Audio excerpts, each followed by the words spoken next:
Welcome to the 7 Habits Mastery course. Here are the 7 habits of highly effective people as noted by Covey. 1. Be proactive. 2. Begin with the end in mind. 3. Put first things first. 4. Think win-win. 5. Seek first to understand, then to be understood. 6. Synergize. 7. Sharpen the saw. These habits form the foundation of a purposeful and effective life. Stay with us as we delve into each habit and uncover the secrets to achieving lasting success and fulfillment. Welcome to our channel. Please like and subscribe. Today we're diving deep into Stephen Covey's 7 habits for highly effective people. These principles lead to lasting, meaningful change. These habits have transformed the lives of millions, empowering them to achieve not just professional success, but also personal fulfillment. They provide a roadmap for living with purpose, integrity, and effectiveness in every aspect of life.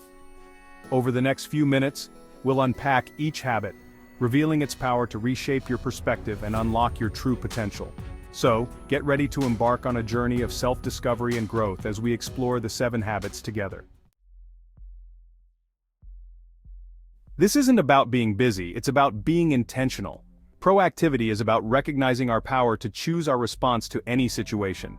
We are not simply pawns reacting to external forces. We are agents of change, capable of influencing the world around us through our decisions and actions. How often do you find yourself blaming external circumstances for your situation, the traffic, the weather, the economy? But here's the liberating truth. Between stimulus and response, there is a space. And in that space lies our freedom, the freedom to choose our response, to act based on our values and principles. Proactive people don't waste energy on things they can't control. They focus their efforts on their circle of influence, their ability to improve their own situation and impact their immediate environment. They take ownership of their choices, their actions, and their lives. By choosing to be proactive, we step into our power as creators, as influencers, as leaders of our own lives. Remember, it's not about the things that happen to us, but about how we choose to respond to them. Imagine for a moment you're at a funeral. As you look around, you realize it's your funeral. What do you hear people saying about you? What kind of legacy have you left behind? This powerful visualization exercise gets to the heart of habit 2. Beginning with the end in mind is about living with purpose, about defining what truly matters most to you and aligning your actions with your values. It's about writing your own script, designing the life you want to live, rather than letting life just happen to you. This habit encourages us to step back, to reflect on our deepest values and aspirations. What kind of person do we want to be? What impact do we want to make on the world? By defining our own personal mission statement, our guiding principles and ultimate goals, we create a roadmap for our lives. This isn't just about setting goals, although goals are important. It's about connecting with our why, our deepest motivations and aspirations. When we have a clear sense of purpose, our goals become more meaningful, our actions more intentional, and our lives more fulfilling. Beginning with the end in mind is about living with intentionality, about aligning our daily actions with our long-term vision. It's about ensuring that our ladder is leaning against the right wall, so that every step we take moves us closer to our definition of success. We live in a world of constant demands, a whirlwind of emails, deadlines, and distractions. It's easy to feel overwhelmed, to let urgency dictate our actions. But true effectiveness lies in doing the right things. That's where habit 3 comes in. Put first things first. This habit is about balancing urgency and importance. It's about prioritizing our time and energy based on our values and goals. By learning to prioritize effectively, we reclaim control of our time and our lives. For too long, many of us have been conditioned to see the world as a zero-sum game, a battlefield where one person's gain is another person's loss. This scarcity mindset leads to competition, compromise, and often, a feeling that someone always has to lose. But what if there's a better way, a way to approach interactions with the spirit of mutual benefit and abundance? That's the essence of habit 4, think win-win. This habit is about shifting our paradigm from competition to collaboration, from seeing the world as a pie to be divided to a pie that can be expanded for everyone's benefit. It's about believing that there's enough success to go around and that by working together, we can achieve more than we ever could alone. Thinking win-win begins with the belief that everyone can win, that solutions exist that satisfy the needs of all parties involved. It's about approaching negotiations and interactions with an open mind, a willingness to listen and understand the needs and perspectives of others, and a commitment to finding mutually beneficial solutions. When we approach interactions with a win-win mindset, we build trust, we foster collaboration, and we create long-term, mutually beneficial relationships. We shift from a transactional to a transformational approach, creating a more positive and abundant experience for everyone involved. In a world obsessed with broadcasting our own thoughts and opinions, true listening has become a rare and precious commodity. We often listen with the intent to reply, to interject our own perspectives, to steer the conversation in our desired direction. But what if we approach communication with the sincere desire to understand, to truly grasp the other person's point of view? That's the transformative power of Habit 5. Seek first to understand, then to be understood.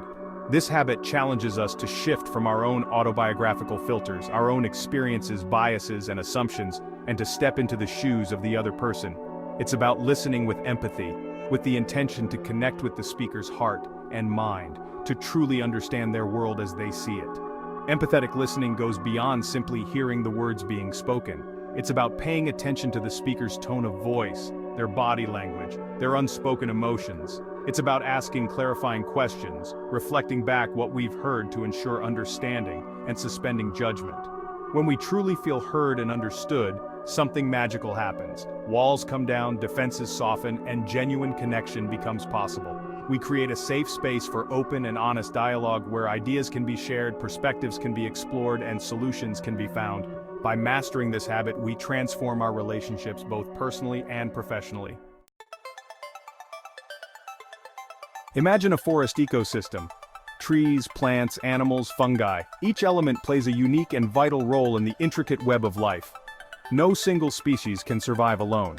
Their interdependence is the key to their collective thriving. This principle of interconnectedness and synergy applies equally to human interactions.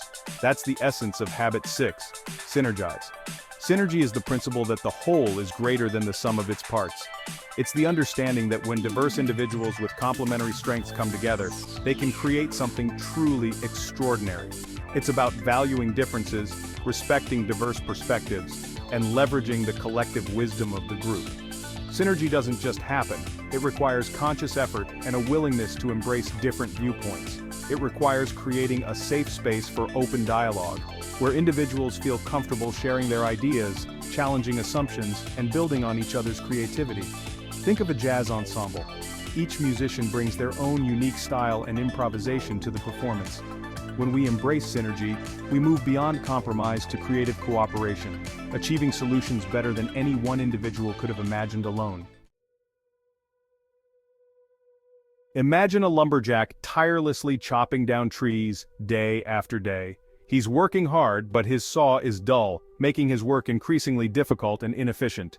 This analogy perfectly illustrates the importance of Habit 7, sharpen the saw. This habit is about recognizing that our most valuable asset is ourselves. It's about taking the time to renew and recharge physically, mentally, emotionally, and spiritually. It's about investing in our own well-being so that we can show up as our best selves in all areas of our lives. Sharpening the saw involves 4 key dimensions: physical, taking care of our physical health through exercise, nutrition, and sleep. Mental, engaging in activities that stimulate our minds, such as reading, learning new skills, and exploring new ideas. Emotional, nurturing our emotional well-being through meaningful relationships, self-care practices, and emotional intelligence. Spiritual, connecting with our core values, finding purpose and meaning in life, and engaging in practices that nourish our souls. By consistently sharpening the saw in all 4 dimensions, we increase our capacity, our energy, and our effectiveness. We become more resilient in the face of challenges, more creative in our thinking, and more fulfilled in our lives. Remember, self-renewal isn't selfish, it's essential. These 7 habits aren't just a checklist, they are a philosophy, a way of life. They provide a framework for living with purpose, integrity, and effectiveness in every aspect of life. These 7 habits can truly transform your life if you apply them consistently. Remember, lasting change takes time and effort. It's a journey, not a destination. Start by focusing on one habit at a time, integrating it into your daily life until it becomes a natural part of who you are. Keep striving for excellence. Here they are again. 1. Be proactive. 2. Begin with the end in mind. 3. Put first things first. 4. Think win-win. 5. Seek first to understand, then to be understood. 6. Synergize. 7. Sharpen the saw. What do you think? Are you already doing some of these?